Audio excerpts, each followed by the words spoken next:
प्रातःकालीन बेला में सभी संतों, भक्तों, माताओं, साधकों के हृदयस्थ चेतन स्वरूप को नमन और वंदन।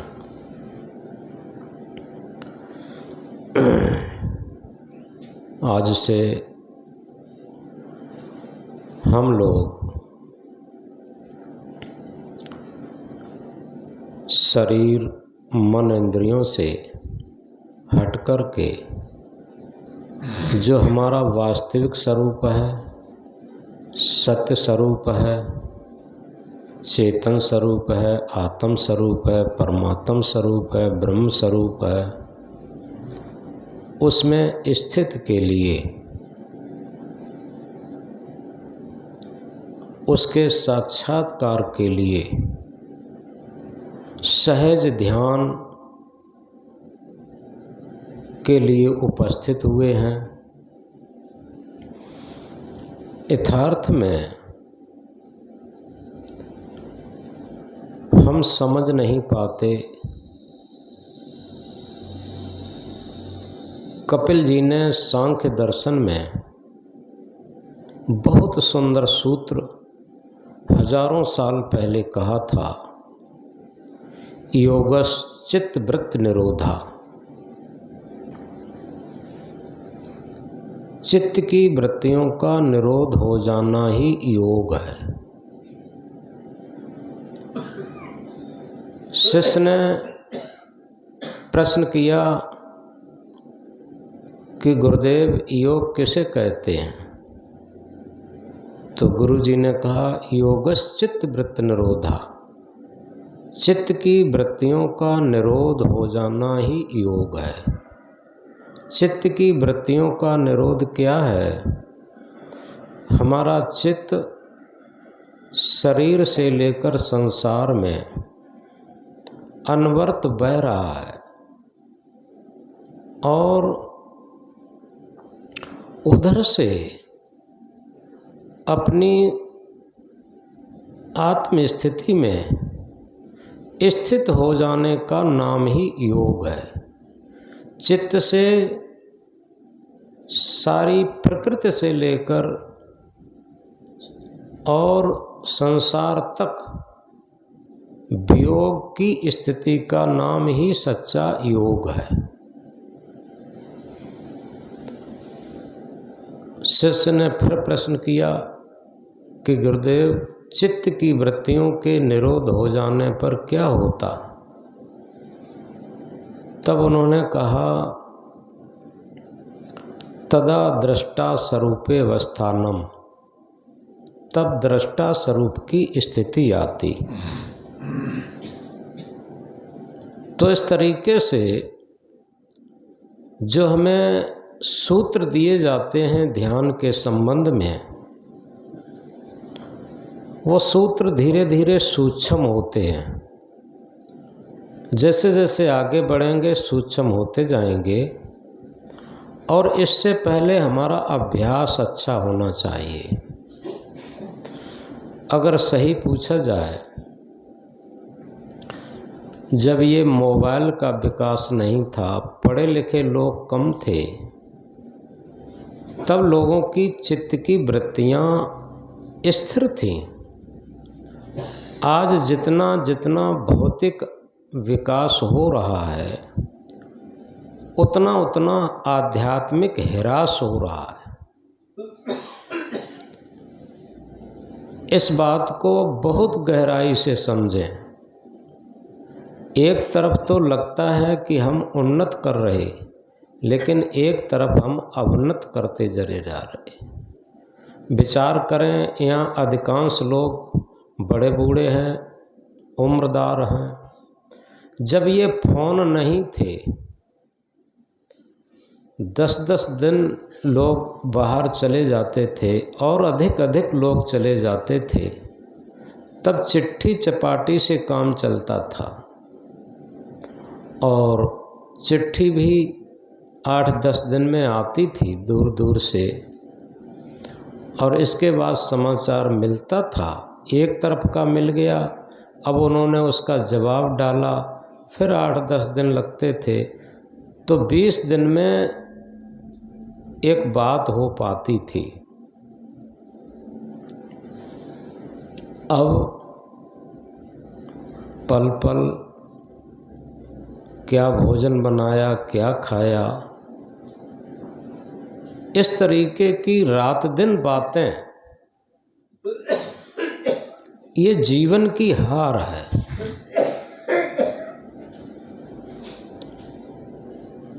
सच बात पूछिए, ये जीवन की हार है, क्योंकि इसमें हम खोते चले जा रहे, अपने सत्य स्वरूप आत्म स्वरूप से हटते चले जा रहे। जितना ही हम, आप लोगों ने देखा होगा कि जब हम किसी तरीके से, किसी दुख से, परेशानी से घिरे होते, स्थिति होती, तब हमें बात करते अच्छा नहीं लगता, समाचार लेते अच्छा नहीं लगता, और लगता है अकेले में रहें। और उस टाइम अगर अकेले में रहते हैं तो क्या होता है, टेंशन में चले जाते। उस टाइम बात करना ज़रूरी होता, क्योंकि हमारी चित्त की वृत्तियाँ दुख से पीड़ित हैं, और उस दुख को बांटने के लिए केवल ये क्षणिक सहारा होता कि कोई दूसरा हमसे बात करके, बात में साझा करके हमारे चित्त को थोड़ा शांति मिलती है, लेकिन ये क्षणिक सुख मालूम पड़ता। यथार्थ में इसी तरीके से ये दुख निवृत्ति का साधन है ध्यान। सिद्धार्थ ने जब राज्य छोड़ा था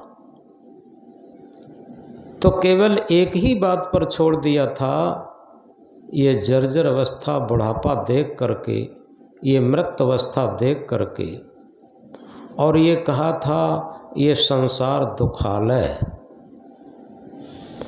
और दुख क्या है और दुख से निवृत्ति क्या है, ये पूरा आध्यात्म विज्ञान है। इस आध्यात्म विज्ञान में सबसे पहले हम जिसे सुख समझते हैं वो दुख है, और जिसे दुख समझते हैं वो सुख है। बहुत उल्टा है। सुख किसे समझते हैं? मन इंद्रियों का बहलाना, फुसलाना, उनकी गुलामी करना, ये सुख महसूस होता। लेकिन ये महादुख, महाकष्ट। जितना मन इंद्रियों को संयमित रखा जाएगा, थोड़ा गहराई से समझें, जितना मन इंद्रियों को संयमित रखा जाएगा, संयम से रखा जाएगा, और एकाग्रता इनमें आती जाएगी, उतना ही हम सुख की तरफ बढ़ रहे होंगे और दुख से दूरी बढ़ाते रहे होंगे। तो इसलिए दुख और दुख से निवृत्ति का साधन बुद्ध ने जब खोजा तो 7 दिन तक समाधि में रहे। अब विचार कर लीजिए कि हम थोड़ा 1 घंटा का ध्यान होता है, और उसमें भी तमाम मन की, चित्त की वृत्तियां चंचल बनी रहती, हम समझ ही नहीं पाते। इसका कारण क्या है? कारण है लगन की कमी होना। जो इसमें तो जीवन दांव पर लगाना पड़ता। बुद्ध ने राजगद्दी पत्नी, छोटा शिशु राहुल और पूरा शासन, स्वामित्व, अधिकार, ये सब दांव पर लगा दिया था। ये कुछ नहीं। लेकिन हम एक मोबाइल को दांव पर नहीं लगाना चाहते, हरदम कान से घनघनाते रहते। सबसे बड़ी बात यह है कि कुछ पाने के लिए कुछ खोना पड़ता। हम कुछ खोना भी नहीं चाहते और पाना भी चाहते, ये असंभव है, इम्पॉसिबल है। तो बुद्ध ने एक तरफ भौतिक समृद्धि को खोया और आध्यात्मिक समृद्धि को पाया। तो इसी तरीके से हम भौतिक समृद्धि क्या है? मन इंद्रियों की गुलामी। और इसे हम जिस क्षण खोने के लिए तैयार हो जाएंगे उसी क्षण आध्यात्मिक समृद्धि पाने के लिए हमारी स्थिति बनती जाएगी। ये सहज और स्वाभाविक है। इसलिए ये ब्रह्म मुहूर्त बेला में हम लोग बैठे हैं। और किस लिए बैठे हैं? दूर दूर से किस लिए आए हैं? कि हम कुछ सत्य की स्थिति के बारे में जानकारी के साथ कुछ प्रयोग में उतरेंगे। तो इसके लिए कुछ खोना पड़ेगा। सबसे पहली बात यह है, सादा खाओ, सादा पहनो, आफत न सिर पर आएगी, 4 दिन की जिंदगी आराम से कट जाएगी। चटपटे मसालेदार नमक मिर्च ये सब हमारी जिह्वा को लंपट बनाती, हमारी इंद्रियों को लंपट बनाती और शरीर और स्वास्थ्य के लिए हानि देते। और फिर भी हम खाए चले जाते, समझ ही नहीं पाते। जितना हमारा आहार शुद्ध होगा, आहार शुद्ध हो सत शुद्ध हो ध्रुवा स्मृति। जब हमारा आहार शुद्ध होगा तब सत्य शुद्ध होगा। सत्य कहते हैं जो आहार से सत बनता है, सार बनता है, वो शुद्ध होगा।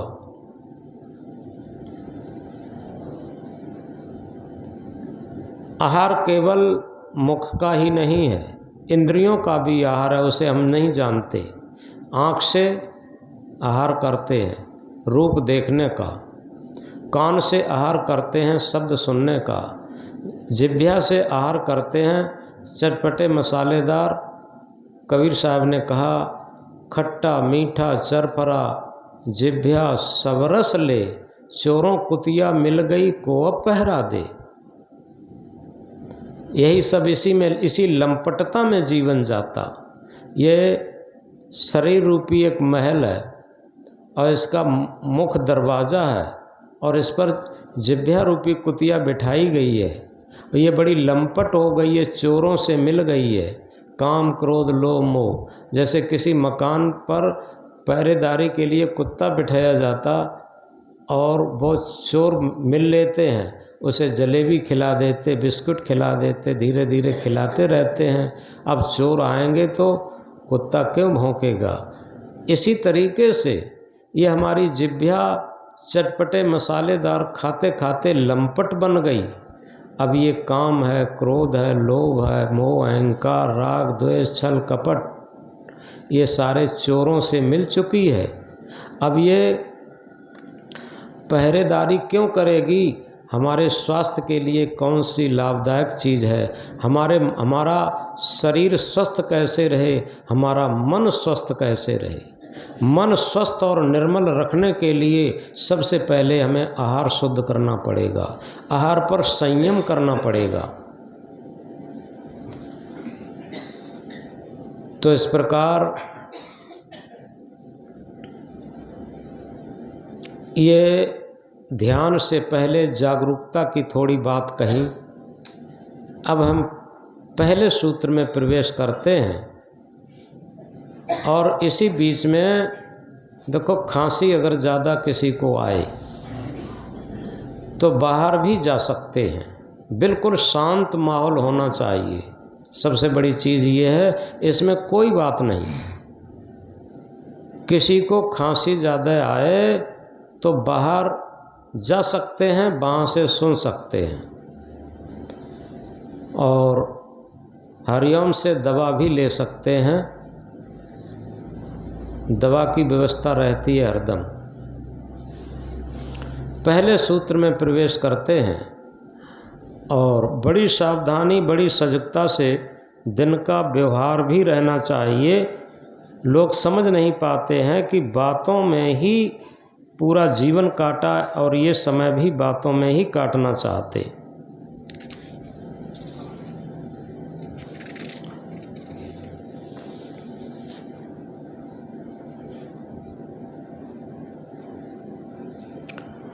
बीच में किसी को शंका लगे तो चुपचाप उठ के जा भी सकता है, चुपचाप आके बैठ भी सकता है, ये ध्यान रखना।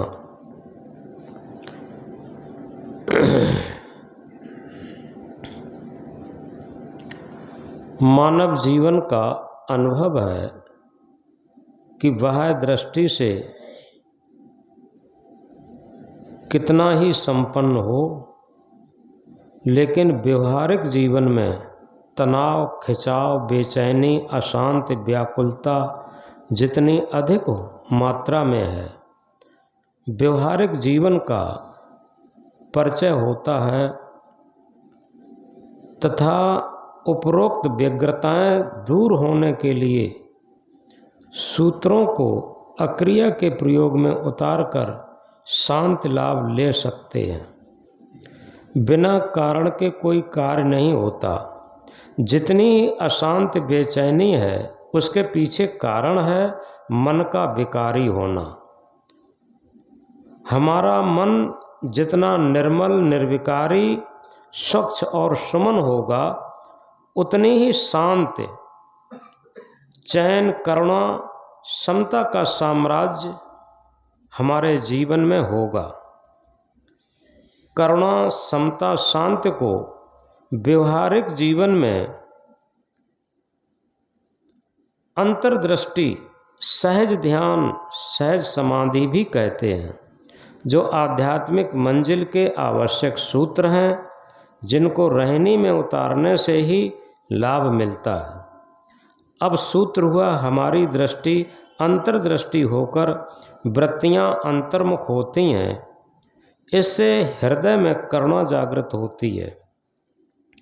तब मन में समता आ गई और आ जाती है। इसके बाद अनंत शांति और शाश्वत जीवन, अनंत के साम्राज्य में विहार करना। अंतर्दृष्टि, अंतर्दृष्टि का अर्थ है अंतर्मुख से। बहिर्मुख हमारी ज्ञानेंद्रियां, आँख, कान, नाक, जीभ, त्वचा, ये सब बाहर की तरफ काम करती हैं।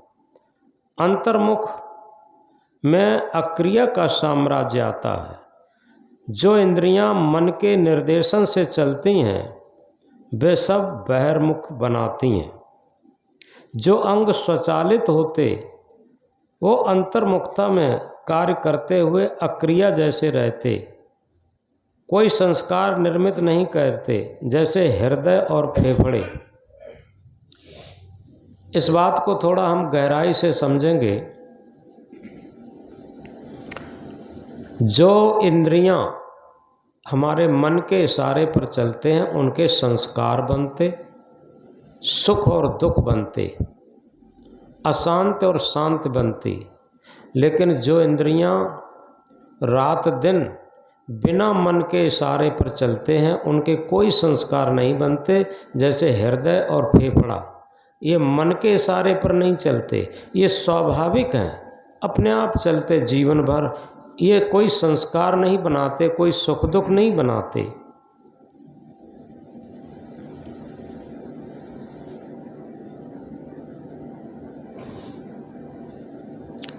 बहिर्मुख इंद्रियां अगर अंग भंग होती हैं तो जीवन चल भी जाता है। अंतर्मुख हृदय फेफड़ा खराब होने से जीवन कठिन हो जाता। अतः फेफड़ों की श्वास प्रश्वास, हृदय की संवेदनाएं, इन पर मन टिकाना, केंद्रित होना ध्यान की प्रथम अवस्था है। जब मन में विकार, काम, क्रोध, लोभ, मोह आते हैं तो हृदय के कंपन और श्वास की गति में तेजी स्वाभाविक आती है। जब सत्य बात कहनी होती तो कहते हैं कि दिल पर हाथ रखकर कहा जाए। हृदय एक ऐसा तराजू है, धर्म कांटा है, जहाँ धर्म अधर्म, सत्य असत्य का सही माप होता। धर्म का सच्चा माप हृदय से ही होता है। सत्य ही धर्म है, धर्म ही ईश्वर है।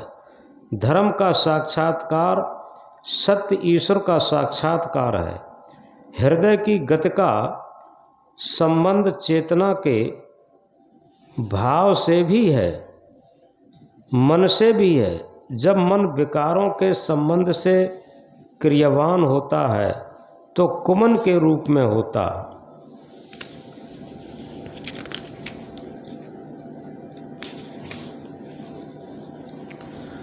जो सांसारिकता है, जब यही मन धर्ममय होकर दया, क्षमा, सत्य, विचार, धीरज, सुमति, संतोष, विवेक के अनुरूप होता है तो सुमन के रूप में रहता। अच्छा मन, निर्विकारी मन एक धर्म की पराकाष्ठा है। धैर्य से चलकर सत्य तक पहुँच लेंगे। लक्ष्य तक पहुँचने के लिए पूर्ण जागरूक रहकर स्वयं पुरुषार्थ करना होगा। मन, वाणी, कर्मों की पवित्रता रखना ही सच्चा पुरुषार्थ है। 10 दोषीकरण तन मन वचन, गुरु इन्हें समझाते हैं। जो नहीं इनका त्याग करे वो अंत समय पछताते हैं। तन से 3 पाप, चोरी, हिंसा, व्यभिचार, ये तीनों पाप छोड़ देने से तन पवित्र होता। मन से 4 पाप होते हैं: छल, ईर्ष्या, मान, कपट। दूसरे के साथ छल करना, दूसरे से ईर्ष्या रखना, अपने मान सम्मान की चाहना करना, दूसरे से कपट व्यवहार करके धोखा देते रहना, ये 4 पाप मन से होते। इनको सर्वथा छोड़ देने से मन पवित्र होता। मन की एकाग्रता मन की निर्मलता पर निर्भर है। वचन के 3 पाप होते: गाली, निंदा, झूठ। किसी को गाली देना, बुराई करते रहना, झूठ बोलते रहना, ये 3 पाप सर्वथा छोड़ देने से वाणी शुद्ध होती। मजहबी नशा, पद प्रतिष्ठा में लोग दूसरों की बुराई करते रहते, ये धर्म सम्मत चर्चा नहीं है। जहाँ दूसरों की बुराई हो, जो दूसरे के दोषों पर दृष्टि रखेगा उसे अपने दोष दिखाई नहीं देंगे। यह छिद्रा अन्वेषण मानवता के लिए एक महान दोष है। अतः किसी प्रकार की निंदा पाप है। झूठ बोलना महापाप है। इसे लोग सबसे अधिक प्रयोग करते। मजहबी नशा में उन्मत्त होकर अधिक झूठ बोलते।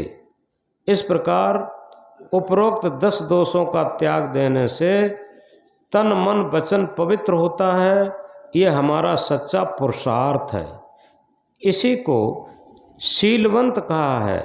जिसके लिए तन मन वचन पवित्र हो उसी के लिए कहा गया है, शीलवंत सबसे बड़ा सब रत्नों की खान, 3 लोक की संपदा रही शील में आन।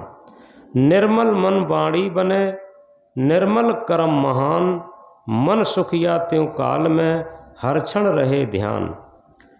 दुखिया सब संसार है, सुखिया बिरला कोय, ये तराजू मन तुला सहज सुखिया होय। सुखिया होने का ये महान सूत्र है अपने मन को हम रोज हृदय के तराजू पर तौलते रहें, अपनी मन की स्थिति को देखते रहें। धर्म न होता हिंदू मुस्लिम, धर्म न सिख ईसाई, मानवता है धर्म हमारा, हम सब भाई भाई। अंतःकरण निर्मल जहाँ, वहाँ शांति सुख चैन, धर्म बिहारी मन भया, मस्त मगन दिन रैन।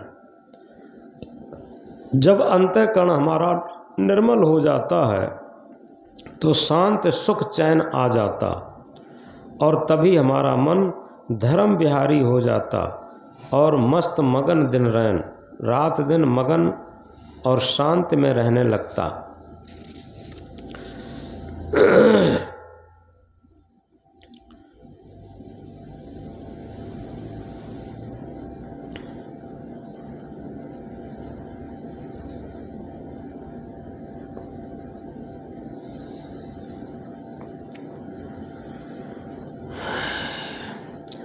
अंतर्दृष्टि के लिए हम अंदर देखेंगे, सहज आसन पर बैठकर आंख भी बंद करेंगे। जो इंद्रियां बहिर्मुख रही हैं उन्हें अंतर्मुख करने के लिए दृष्टि का सबसे बड़ा मूल्य है। दृष्टि पवित्र होते ही अन्य इंद्रियां भी पवित्र हो जाती हैं। जिसकी दृष्टि सृष्टि से अलग हो चुकी, रिझाओगे भला उसे क्या देकर। अब हम सहज दृष्टि योग की तरफ चलते हैं। बंद आँखों में जो कुछ भी दिखाई दे उसी की तरफ केंद्रित हो जाएं। चिलमिलाता हुआ प्रकाश, सिमटता हुआ प्रकाश, जो कुछ भी बंद आँखों में दिखाई दे उससे हमारी दृष्टि अंदर रुकने की अभ्यासी होगी। अभी तक बाहर सकामी दृष्टि से देखकर जो अनिश्चितता, चंचलता, आकर्षण था वो सब निर्मूल होकर पवित्र दृष्टि के द्वारा मन की गंभीरता आएगी और आएगी निर्मलता, जिससे आँखों के द्वारा अंदर रुकने के निरंतर अभ्यास की जागरूकता पैदा होगी। चित्त की चंचलता मन की चोरी सिखाती है। इन शब्दों को गहराई से समझें। चित्त की चंचलता मन की चोरी सिखाती है, इसलिए चित्त की पवित्रता के लिए अंतर्दृष्टि द्वारा मन को निर्मल करते हुए अन्य इंद्रियों को भी पवित्रता में सहयोग मिलेगा। दृष्टि के पवित्र होते ही देखना, सुनना, चखना, स्पर्श करना आदि सभी निर्विषय की स्थिति में आ जाएंगे। इसे हम दृष्टि योग कहते हैं।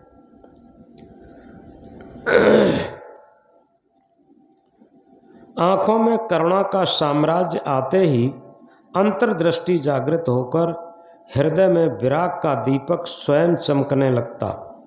जहाँ पर स्थिति आती है, घाव काहे पर घालों, जित देखो तित प्राण हमारो। जब हमारी दृष्टि अंतर्दृष्टि होती है तो हमारी दृष्टि आत्मा से संबंधित होकर के इसमें दृष्टि में करुणा जागृत हो जाती, और जब करुणा जागृत हो जाती है तो सदगुरु कबीर देव का महामंत्र हृदय से प्रस्फुटित होने लगता। घाव काहे पर घालों, जित देखो तित प्राण हमारो। हम किसे चोट पहुँचाऊँ, किसकी निंदा बुराई करूँ, जिधर देखता हूँ उधर हमारा प्राण प्यारा ही तो दिखाई देता। वहीं साधना की स्वाभाविक प्रियता की अखंड धारा फूट पड़ती। हम नित्य अभ्यास के द्वारा नित्य के संबंध में अविचल विश्राम की सहजता को प्राप्त हो जाएंगे।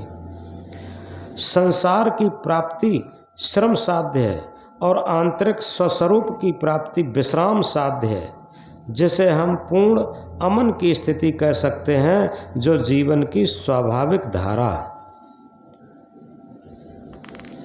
जितना बाहर है देखना, सुनना, सूंघना, चखना, स्पर्श करना, ये सब श्रम साध्य है, और स्वरूप स्थिति, आत्म स्थिति, ये सब विश्राम साध्य हैं। ये कहने का आशय जो भी चित्त की चंचलताएं बनाई हैं, जो भी मन की चंचलताएं बनाई हैं, वो बाहर देखकर, सुनकर, सूंघकर, चखकर, स्पर्श कर, इन ज्ञान इंद्रियों द्वारा और कर्म इंद्रियों द्वारा। अब हमें इन इंद्रियों को अक्रिया की स्थिति में लाना है। जब हमारी इंद्रियां अतीन्द्रिय स्थिति में होंगी, मन अमन की स्थिति में होगा, शरीर अशरीरी अवस्था में होगा, तब हम सहज ध्यान में प्रवेश करेंगे। इसलिए इस अभ्यास को हम सही तरीका से अपने अंदर उतारें,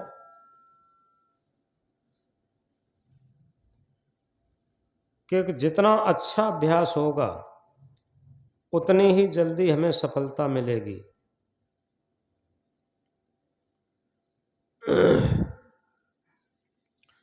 अब सभी लोग सहज आसन से बैठ जाएंगे, जिस आसन से सहज बैठ सकें।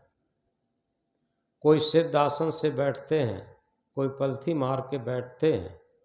वैसे सबसे बढ़िया सिद्ध आसन रहता है और उसमें रीढ़ भी सीधी रहती, और इस तरीके से सहज आसन पर बैठ करके रीढ़ सीधी रखेंगे, आंख बंद रखेंगे और वही अपनी अंतर्दृष्टि, क्योंकि जो दृष्टि हमारी बाहर बिलख रही थी सांसारिकता में, उस अंतर्दृष्टि को अमृत स्वरूप बना करके और स्वरूप स्थिति, आत्म स्थिति के साक्षात्कार के लिए इसे बिल्कुल निर्मल, पवित्र और एकाग्र बनाना है। जब हमारी दृष्टि संसार की तरफ बिलखेगी नहीं, तो निश्चित है हमारे अंदर एक विराग की किरण फूटेगी। विराग किसी ये नहीं कहते हैं कि हमने ड्रेस पहन ली विराग हो गया, या घर छोड़ करके बाहर गए, क्या भक्तों में चिपक गए जाके, कौन सा फर्क पड़ा। जहाँ भक्तों में मान सम्मान ज़्यादा होता है वहाँ चिपक गए, वो भी गृहस्थी है। यथार्थ में बाहर का सारी चिपकाहट खत्म हो तो अंदर चिपकना आ जाएगा। जितनी बाहर की चिपकाहट खत्म होगी उतना ही अंदर की स्थिरता आएगी। इसलिए इस अक्रिया सहज दृष्टि में हम जब उतरेंगे, इसका अभ्यास करेंगे, तो हमारी दृष्टि अंतर्दृष्टि होकर के स्वरूप स्थिति के साक्षात्कार के लिए तैयार होगी। इसके बाद अगला सूत्र जो आएगा वो बहुत सूक्ष्म होगा, क्योंकि 7 सूत्र हैं। ये पहला सूत्र चल रहा है और अगली मीटिंग से लोग और भी आ जाएंगे, तब दूसरा सूत्र बताया जाएगा। इसलिए सभी लोग सहज आसन पर बैठ करके आंखें बंद करके और बंद आंखों में जो कुछ भी दिखाई दे, झिलमिलाता हुआ प्रकाश, सिमटता हुआ प्रकाश, अंधकार मिश्रित प्रकाश, सहज में जो कुछ भी दिखाई दे, हम थोपेंगे कुछ भी नहीं। वैसे लोग एक मोमबत्ती जला के रख देते हैं, या बल्ब को देखते रहते हैं, या किसी बिंदु को देखते रहते हैं, फिर बाद में आंखों में वही बिंदु दिखाई देती। ये बाहर का थोपना है। लेकिन सहज ध्यान उसे कहते हैं जहां बाहर की मिलावट, दिखावट और थोपना सब खत्म हो। जो अंदर में सहज घट रहा है उस स्थिति को हम देखें। इसलिए हमारी दृष्टि जब अंतर्दृष्टि होगी तो सहज में हम अगले सूत्र को समझने में सक्षम होंगे। इस प्रकार अब हम अभ्यास में उतरेंगे। बंद आंखों में जो कुछ भी दिखाई दे उसे देखें।